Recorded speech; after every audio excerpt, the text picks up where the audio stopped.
नमस्कार। शिव महापुराण की गहराइयों से आज हम एक बहुत ही दिलचस्प किस्सा लेकर आए हैं। विद्येश्वर संहिता का छठा अध्याय, जब देवता कैलाश गए थे। जी हाँ, बिल्कुल। ये कहानी सीधे शिव महापुराण से है। अध्याय का नाम ही है कैलाश यात्रा वर्णनम। पर यह सिर्फ यात्रा नहीं है, इसमें एक बड़ा टकराव है और उसका समाधान भी। और ये किस्सा हमें नंदिकेश्वर सुना रहे हैं, है ना। कहानी का सार कुछ ऐसा है कि विष्णु जी और ब्रह्मा जी दोनों में कौन बड़ा है, इसे लेकर झगड़ा हो गया। झगड़ा भी ऐसा वैसा नहीं, भयंकर वाला। हाँ, इतना बढ़ गया कि बाकी देवताओं को लगा कि अरे, अब तो शिवजी के पास ही जाना पड़ेगा। तो आज हम इसी पर बात करेंगे। ये झगड़ा शुरू कैसे हुआ, कैसे बढ़ा और फिर शिवजी तक बात कैसे पहुंची। इस पुरानी कहानी में छुपे इशारे, मतलब गहरे अर्थ क्या हैं, वो भी समझने की कोशिश करेंगे। बिल्कुल, चलिए शुरू करते हैं। तो कहानी का पहला सीन है एकदम शांत। विष्णु जी लेटे हुए हैं क्षीर सागर में, शेषनाग पर। सेवक वगैरह सब हैं आसपास। बड़ा ऐश्वर्य है, पूरा शांत माहौल। हाँ, पुराण में लिखा है, सुष्वाप पर्याभूत्या स्वानुगैरपि संवृतः। सब शांत, लेकिन शायद तूफान से पहले की शांति थी ये। हाँ, कह सकते हैं, क्योंकि तभी अचानक से, मतलब संयोग से ही, यदृच्छा स्वगतस्तत्र ब्रह्मा, ब्रह्मा जी वहां पहुंच जाते हैं। और पहुंचते ही उनकी नजर पड़ती है विष्णु जी पर, जो लेटे हुए हैं। और बस यहीं से बात शुरू हो जाती है। वो पूछते हैं, लेकिन उनका पूछना थोड़ा अधिकार वाला है। ये कौन है जो मुझे देखकर भी ऐसे अहंकार से लेटा हुआ है? उठो, यही था ना? कस्त्वम पुरुषवत छेशे दृष्ट्वा मामपि दृप्तवत। बिल्कुल। ये सवाल कम, चुनौती ज्यादा थी। और वो रुके नहीं। उन्होंने साफ कहा, मैं तुम्हारा नाथ हूं, तुम्हारा गुरु हूं, यहां आया हूं। आगतम गुरुमाराध्यम। और ये भी जोड़ा कि गुरु का अपमान करोगे तो दंड मिलेगा। एक तरह से अपनी अथॉरिटी जता रहे थे। ओहो, तो विष्णु जी ने कैसे रिएक्ट किया इस पे? गुस्सा आया होगा। आया तो अंदर से बहुत गुस्सा आया, पर पुराण कहता है क्रुद्धो बहे शांत वदाचरण। बाहर से शांत बने रहे, उठे, स्वागत किया, बैठने को कहा, पूरी फॉर्मेलिटी। पर फिर एक सवाल पूछा जो चुभने वाला था। किमु ते व्यग्रवद वक्त्रम, तुम्हारे चेहरे पर यह बेचैनी क्यों है? जैसे कह रहे हो कि आप इतने शांत तो लग नहीं रहे। अरे वाह, ये तो शब्दों की लड़ाई शुरू हो गई थी। ब्रह्मा जी ने क्या जवाब दिया? ब्रह्मा जी फिर अपनी बात पर अड़े रहे। कहा कि भाई, समय के हिसाब से देखो तो मैं ही श्रेष्ठ हूं। मैं जगत का पितामह हूं और तुम्हारा पालक भी हूं। पितामश्च जगतः पाता च तव वत्सक। वो खुद को अर्जुन बता रहे थे एक तरह से। अच्छा, अब विष्णु जी की बारी थी जवाब देने की। यहाँ तो ईगो क्लैश हो गया सीधा सीधा। बिल्कुल। विष्णु जी ने कहा, ये सारी दुनिया मुझमें है, मत्स्तम जगदिदम वत्स। तुम बेकार की बातें कर रहे हो। और फिर उन्होंने ब्रह्मा जी को याद दिलाया, तुम तो मेरी नाभि कमल से पैदा हुए हो। मन्ना भी कमल जाता, तो तुम मेरे बेटे हुए, ये सब बातें व्यर्थ हैं। ओह, एक कह रहा है मैं पितामह, दूसरा कह रहा है तुम मेरे पुत्र। ये तो बात बहुत बढ़ गई। ये तो सीधे सीधे कौन बड़ा है इसकी लड़ाई हो गई। हाँ, और जब ऐसी स्थिति आती है ना, अहंकार टकराता है, तो बातचीत खत्म हो जाती है। फिर शुरू होता है दावा, अहमेव वरो न त्वम, अहम प्रभुरहम प्रभु। मैं बड़ा हूं, नहीं तुम नहीं, मैं हूं प्रभु, मैं। और फिर वो एक दूसरे को मारने पर तैयार हो गए। परस्परम हंतु कामो। क्या बात कर रहे हैं, सृष्टि के रचयिता और पालक आपस में लड़ने मरने को तैयार। ये तो अविश्वसनीय सा लगता है। फिर क्या हुआ? युद्ध शुरू हुआ। हाँ, युद्ध शुरू हो गया। ब्रह्मा जी हंस पर, विष्णु जी गरुड़ पर, आमने सामने। और ये लड़ाई सिर्फ उन दोनों की नहीं रही। उनके जो गण थे, अनुयायी थे, वो भी आपस में भिड़ गए। वैरंचा वैष्णवाश्रवम मिथो युद्धधीरे तदा। पूरा माहौल लड़ाई का बन गया। अच्छा, और कोई देख रहा था ये सब, देवता वगैरह? हाँ हाँ, बिल्कुल। पुराण में लिखा है कि बाकी सब देवता अपने अपने विमान लेकर आकाश में आ गए, ये अद्भुत और भयानक युद्ध, समरमतम महाद्भुतम, देखने के लिए। और वो ऊपर से फूल भी बरसा रहे थे। पता नहीं, शायद हैरान थे या स्थिति की गंभीरता समझ नहीं पाए थे शुरू में। युद्ध कितना तीव्र था, कुछ अंदाजा मिलता है? हाँ, वर्णन है। पहले तो सामान्य तीर चले। विष्णु जी ने गुस्से में हजारों बाण ब्रह्मा जी की छाती पर मारे, असहनीय बाण। तो ब्रह्मा जी ने भी पीछे नहीं हटे। उन्होंने भी उतनी ही तेज जैसे आग के बाण हों, अनल संगा शान, वो विष्णु जी पर चलाए। ये दिखाता है कि लड़ाई कितनी भयंकर थी। सिर्फ बाणों से तो बात नहीं बनी होगी, फिर मामला और आगे बढ़ा होगा। हाँ बिल्कुल।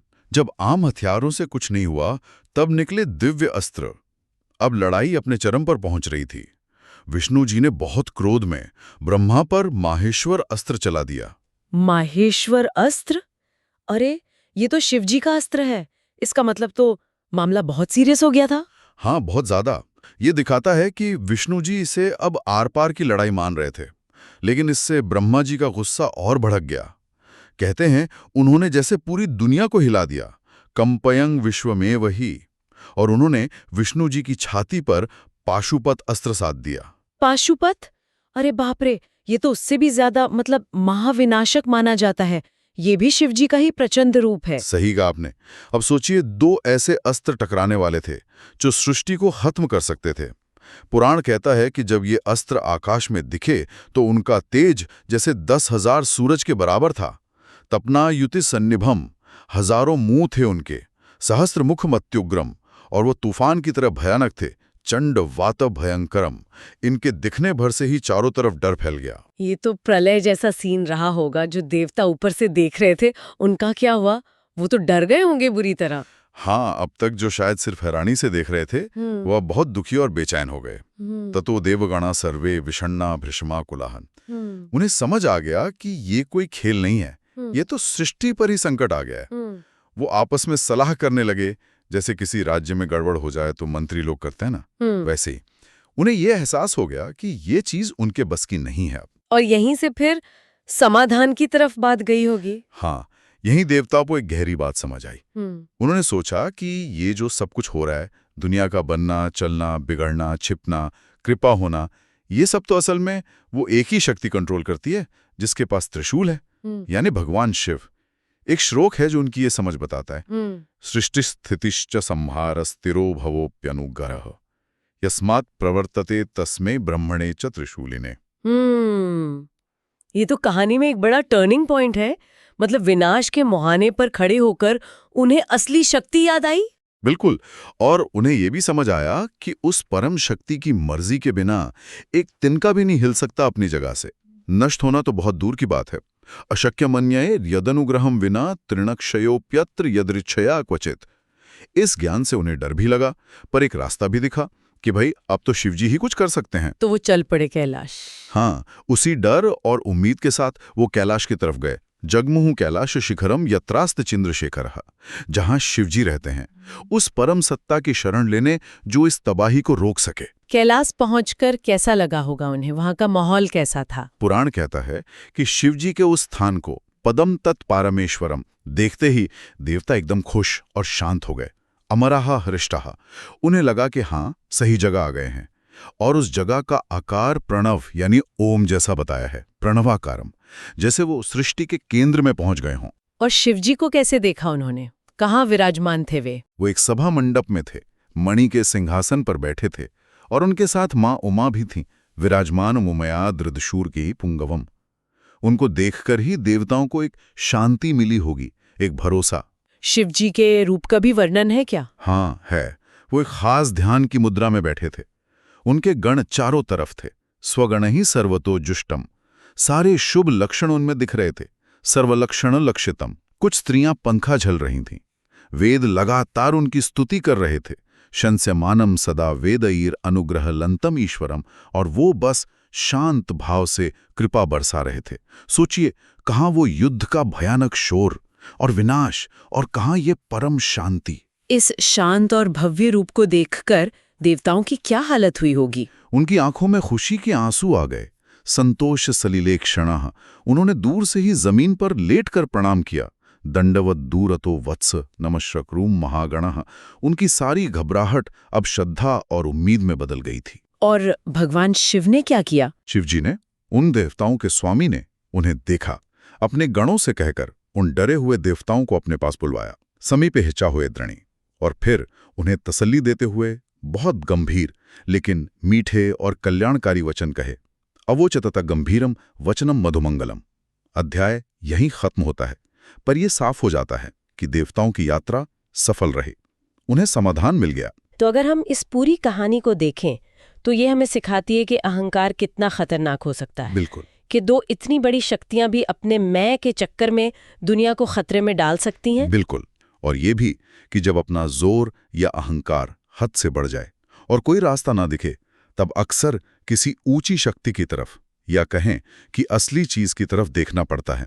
देवताओं का शिवजी के पास जाना यही दिखाता है। वो जो श्लोक था कि उनकी मर्जी बिना पत्ता भी नहीं हिलता, अशक्य मन्यैर यदनुग्रहम विना तृणक्षयोप्यत्र, शायद ये सबसे बड़ी सीख है कि हर शक्ति की एक सीमा है और कोई है जो सबसे ऊपर है। सही कहा।